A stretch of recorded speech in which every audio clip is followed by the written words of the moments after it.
We're almost, for the timing, for people who might be tiring out, we're almost done. This is the second last kind of section here.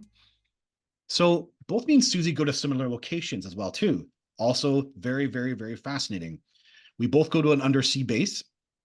I do in my 21st contact event. And Suzy, anything to say about the undersea base that you experienced as well, too? Yes, it had a quite a human look about it, and there were humans in the chain of command. So there were humans around everywhere and greys. It looked as if a great wormhole had been drilled out of the rock. And of course, it was years later that I saw images on TV of one of those rock drilling machines that makes tunnels, etc. So there were like tunnels everywhere. It was quite bland, painted a grey colour.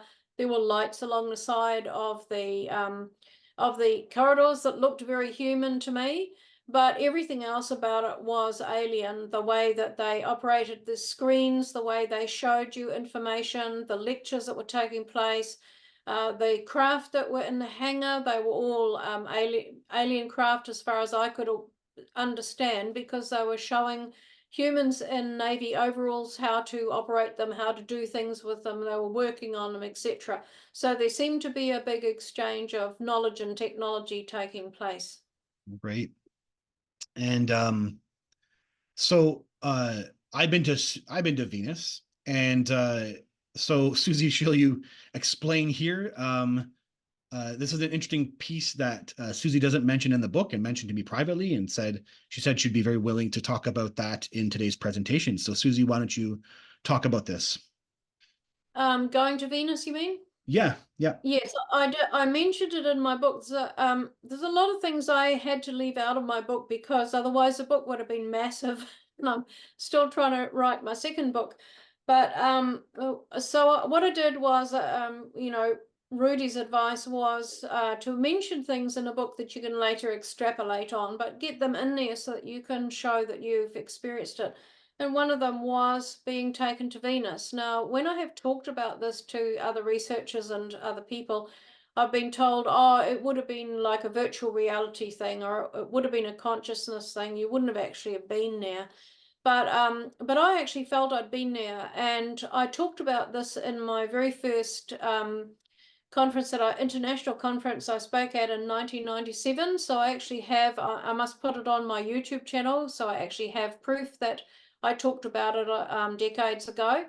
But it was a fascinating experience. And when I spoke at the conference in 1997, I met another experiencer from New Zealand, Alec Newold. And in his book that he gave to me at the time, there was an image of what he called the Dan Dare Special, which was like a hovercraft that you could travel in. And I found that extraordinary because that's exactly what I had traveled in, I believe, on Venus. Now, we were told by NASA, etc., that life isn't possible on Venus. But I suppose if you have the technology and the know-how how to create a city that is impenetrable to ill effects on you, that may be possible. And certainly, I recall the houses, what they were like, the dwellings, how we travelled, what some of the foliage was like there, etc. There was actually foliage. So um, to have corroboration from Alec and from Jeff as well is a really good thing. And I do know of other experiencers who've talked about going to Venus as well. So am on the fence about this because I also know how amazing their augmented reality is, how they can transport you somewhere and you will have all the smell, the sense, the feeling, everything about the place. But my belief certainly from that time was that I actually went there. Yeah. And for those who are wanting to know more, I actually found the line. It's funny because you had mentioned it only in our private conversations, Suzy, that you'd been to Venus, and you mentioned it offhand in the book. And I literally stumbled upon, of your several hundred pages. I said, oh, this is the point. This has got to be it. And when I think I showed you this quote from your book, you said, yeah, this is you talking about that moment where you'd been to Venus, but you don't describe it as Venus. So yeah, also have recollection of them showing me their planet, either in reality or in a virtual environment, where I was shown that their peaceful society, abodes, modes of travel, landscape, and flora, which I may write about in the future. Once again, I am not alone in experiencing viewing another planet. So that's great. So it's very cool that what you're talking about there is Venus, and I'm the same way as yourself. I have several people who've reached out to me who also identify with having gone to Venus as contactees and as experiencers. So yeah, it's one of those, people talk about Mars a lot, but then there's this idea that something could be going on Venus in a phased dimensional way that we didn't even think about. So yeah, very fascinating. Also talked about by some of the early contactees as well. Yeah, yeah, that's correct. I think, yeah, I know what you're talking about. You got it. One of the most significant parts about the sharing between me and Suzy is that we both experienced the White Room. And Suzy's description breakdown that she was told by the gray aliens is absolutely fascinating for how it intertwines with my own experience in the White Room.